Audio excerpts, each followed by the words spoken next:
ইসলামপন্থীদের ঐক্য, আলহামদুলিল্লাহ, এটার জন্য 5 আগস্টের পর থেকে যখন কাজ শুরু হয়, সর্বপ্রথম যে মিটিংটা হয়েছিল কওমি ওলামায়ে কেরামদেরকে নিয়ে জামাতের আল ফালাহ মিলনায়তনে, সেখানে আমি উপস্থিত ছিলাম এবং আমন্ত্রিত মেহমান হিসেবে প্রথম আলোচক আমি ছিলাম। তো শুরু থেকেই চেষ্টা করেছি, এই চেষ্টা আজকে থেকে না, কারাগারের ভেতর থেকে, যে ইসলামপন্থীদের ভেতর যাতে বৃহৎ একটা ঐক্য হয়ে যায়। তখনও আমি সরাসরি রাজনীতিতে জড়িত না, এরপরও দিলে মনে প্রাণে এটা চাইতাম যে ইসলামপন্থীদের ভেতর যদি একটা ঐক্য হয়, একটা গণজাগরণ তৈরি হবে ইনশাআল্লাহ। তো সে সময় থেকে আলহামদুলিল্লাহ যে মেহনত হয়েছে, পুরো বাংলাদেশের মানুষের ভেতর ব্যাপক একটা গণজাগরণ, গণপ্রত্যাশা তৈরি হয়েছে। এবার মনে হয় সকলে ঐক্যবদ্ধ হবে। হয়েছিল, যদিও শেষ পর্যায়ে এসে পলিটিক্যাল সিদ্ধান্ত নিয়ে কোন কোন দল বাইরে গিয়েছে। আমি মনে করি এটা তাদের পলিটিক্যাল সিদ্ধান্তের ব্যাপার। নির্বাচন সামনে রেখে এটাকে কেন্দ্র করে পারস্পরিক কাদা ছোড়াছড়ি এবং সমালোচনা, এটা আমি ভালো নজরে দেখছি না এবং এটা আমি করতেও চাচ্ছি না।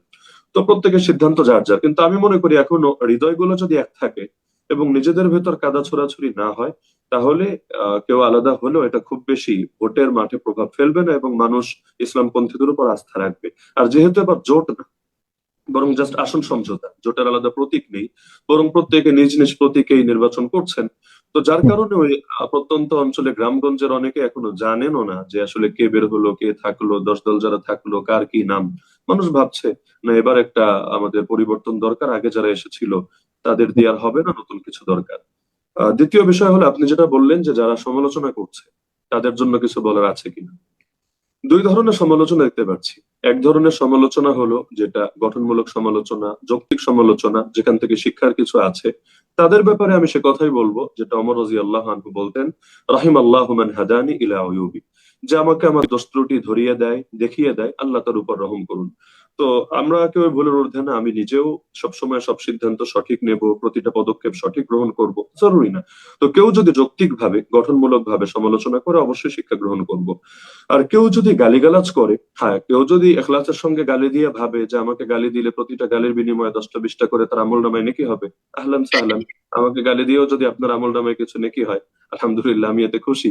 কিন্তু এটা যদি না হয়, আমি মনে করি এর দ্বারা জাতির ভেতরে একটা অন্য মেসেজ যাবে।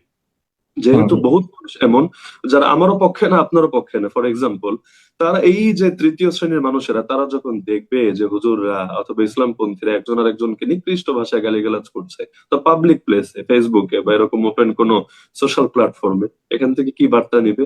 এতে আমার ইজ্জতও বাড়বে না, আপনার ইজ্জতও বাড়বে না, উভয়ের প্রতি মানুষ শ্রদ্ধা হারাবে, আস্থা হারাবে। আমি মনে করি, আমি যেহেতু দেশের বাইরে থাকি না, দেশেই থাকি, নিয়মিত সারা দেশেই ঘুরে বেড়াই এবং ভিভিআইপি প্রোটোকল নিয়ে না, সাধারণ মানুষের ভেতরে চলাফেরা করি। আপনার প্রোগ্রামে এই যে অফিসে আমি আসলাম, রিক্সায় চড়ে হোটেল ইন্টারকন্টিনেন্টাল থেকে এসেছি আপনাদের প্রতিনিধির সাথে। তো যার কারণে আমরা যেহেতু স্বাভাবিক চলাফেরা করি, মানুষের ভেতরেই থাকি, যে কোনো বিষয়ে জানতে চাইলে, ক্লিয়ার হতে চাইলে যে কোনো সময় জিজ্ঞেস করতে পারি। এই যে প্রোগ্রামের ব্যাপারে আমাকে ইনভাইট করা হয়েছে, আমি কোনো খামখেয়ালি করিনি, কোনো নজর দেখাইনি, আমি এসে হাজির হয়ে গিয়েছি।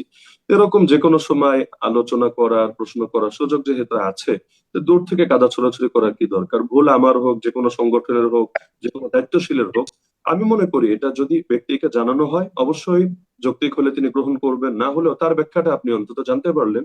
কিন্তু গালিগালাজ যেটা কোনো সমাধান না, উপরন্তু এর দ্বারা কখনোই সংস্কার হবে না। শেষ করে একটা হাদিস শুনিয়ে নবীজি বলেন সাল্লাল্লাহু আলাইহি সাল্লাম, ইন্না রিফকা ইয়াতি বিমা লা ইয়াতি বিহিল উনফু, নম্রতা এমন অনেক কিছু বয়ে আনে, কঠোরতা যেটা কখনোই আনতে পারে না। সুতরাং কঠোরতা দিয়ে সমাধান হবে না, উদারতা দিয়ে, অন্তরের সংকীর্ণতা দূর করে আমরা পারস্পরিক ভালোবাসার ভিত্তিতে যদি আত্মসমালোচনা করি, পর্যালোচনা করি, অবশ্যই অনেক কিছুই সংশোধন সম্ভব ইনশাআল্লাহ।